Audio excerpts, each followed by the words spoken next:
কোরবানির ঈদকে ঘিরে দেশের বিভিন্ন স্থানে জমজমাট পশুর হাট। প্রতিটি হাট বাজারে প্রচুর গরু ছাগল আমদানি হচ্ছে। হাটে হাটে ক্রেতাদের আকর্ষণের জায়গায় রয়েছে বড় আকৃতির গরু ও ছাগল।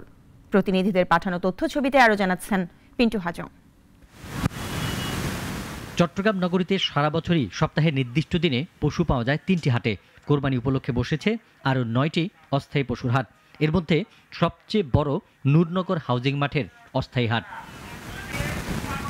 শুরুতে কিছুটা বেচা বিক্রি কম হলেও গত রাত থেকে বেশ জমে উঠেছে হাট। বিক্রেতারা আশাবাদী আজ থেকে আরও বাড়বে বেচাকেনা।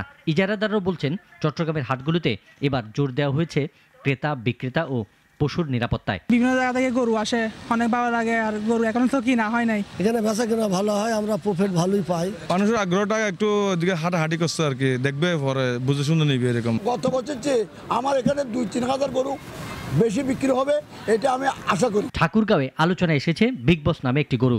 দেশীয় পদ্ধতিতে ফ্রিজিয়ান জাতের গরুটিকে মোটা তাজাকরণ করেছেন হরিপুর উপজেলার বাসিন্দা মঞ্জুর আলম। এই গরুটি 6 বছর ধরে আমার চাচা লালন পালন করে আসতেছে। এই গরুটি হচ্ছে ঠাকুরগাঁও জেলার সবচেয়ে বড় গরু। এত বড় গরুটি দেখতে আসছি, গরুটি খুব সুন্দর। এই গরুটির দাম আমি রেখেছিলাম 12 লক্ষ টাকা। সেক্ষেত্রে যদি কোনো ক্রেতা আসেন সেটি আমি বিবেচনা করব। মৌলভীবাজার সদর উপজেলার দিঘির বাজার, রাজনগরের ট্যাংরার বাজার, কুলাউড়া ব্রাহ্মণ বাজার ও মৌলভীবাজার স্টেডিয়ামে গরু ছাগলের হাট বসেছে।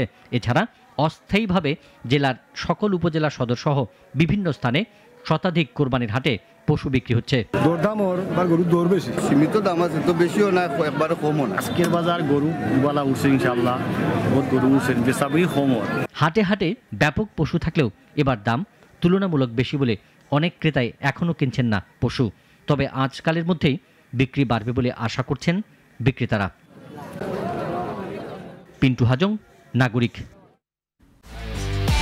একমাত্র ওয়ালটন এসি দিচ্ছে 1 বছরের রিপ্লেসমেন্ট গ্যারান্টি এবং কম্প্রেসারের 10 বছরের গ্যারান্টি।